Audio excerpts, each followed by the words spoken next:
Chapter 4. Verdmeister Nefdata hacked a deep, rasping, unhealthy cough. He cleared his throat noisily and spat the results into his hand.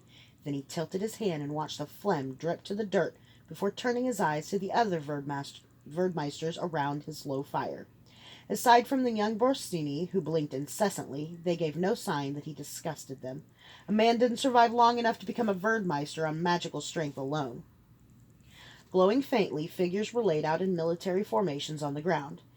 "This is only an estimation of the army's positions," Neff said. "Logan Geyer's forces are in red, roughly 1,400 men, west of the Dark Hunter's Wood in Cenarian's lands.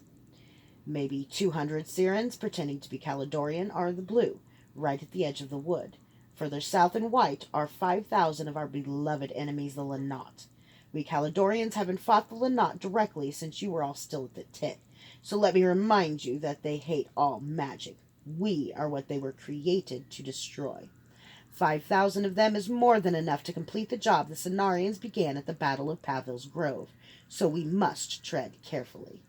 In quick detail, Neff outlined what he knew of the deployment of all the forces, inventing details where it seemed appropriate, and always speaking over the Verdmeisters' heads, as if expecting them to understand intricacies of generalship that they had never learned.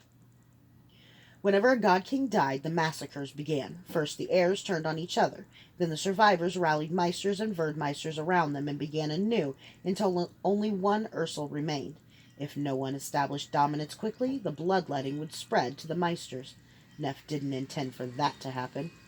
So as soon as he was certain that God King Gareth Ursel was dead, Neff had found Tensor Ursel, one of the God King's heirs, and convinced the boy to carry Callie. Tensor thought carrying the goddess would mean power. It would, for Neff. For Tensor, it meant catatonia and insanity. Then Neff had sent a simple message to Verdmeisters at every corner of the Caledonian Empire. "Help me bring Callie home." By answering a religious call, every Verdmeister who didn't want to throw away his life backing some vicious Ursel child had a legitimate escape.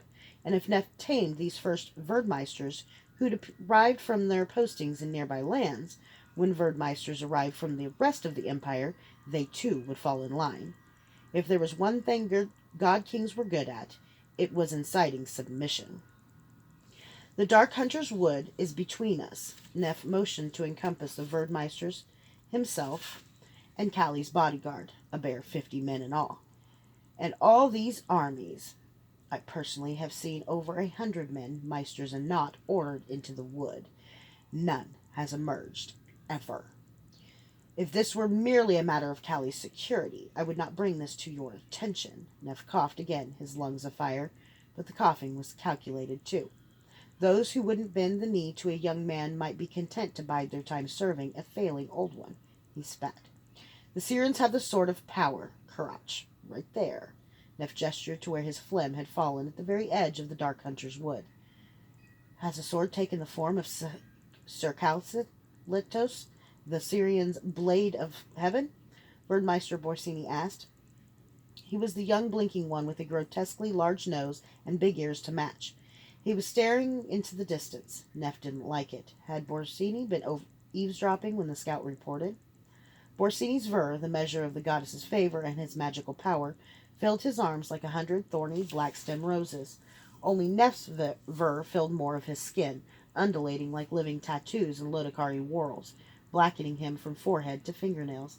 But despite his intelligence and power, Borsini was only in the 11th Shura. Neff, Taurus, Orad, and Roust were all 12th Shura, the highest rank anyone else from the God King could attain. "Karach takes any shape it pleases," Neff said. "The point is, if Karach goes into the Hunter's Wood, it will never come out. We have a slim chance to seize a prize we've sought for ages." "But there are 3 armies here," Verdmeister Taurus pointed out. "All outnumber us, and each would happily kill us." "Attempting to claim the sword will most likely end in death, but may I remind you," Neff said, "if we don't try, we will answer for it. Therefore I will go. I am old. I have few years remaining to me, so my death will cost the Empire less. Of course, if he had Kurach in hand, magnifying his magical power 100-fold, everything would change, and all of them knew it." Verdmeister Taurus was the first to object. "Who's put you in charge?"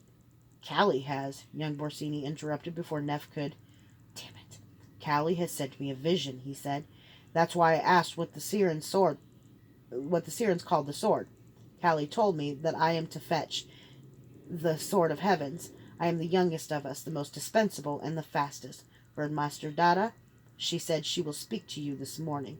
You are to await her word by the prince's bedside, alone.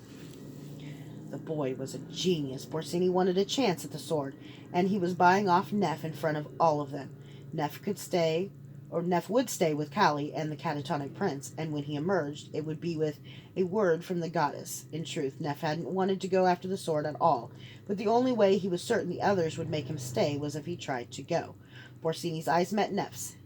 His look said, "If I get the sword, you serve me, understood?"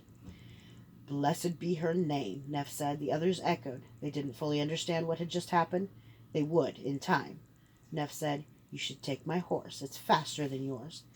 And he had woven a small cantrap into its mane. When the sun rose, at about the time a rider would get to the south side of the wood, the cantrap would begin pulsing with magic that would draw the dark hunter.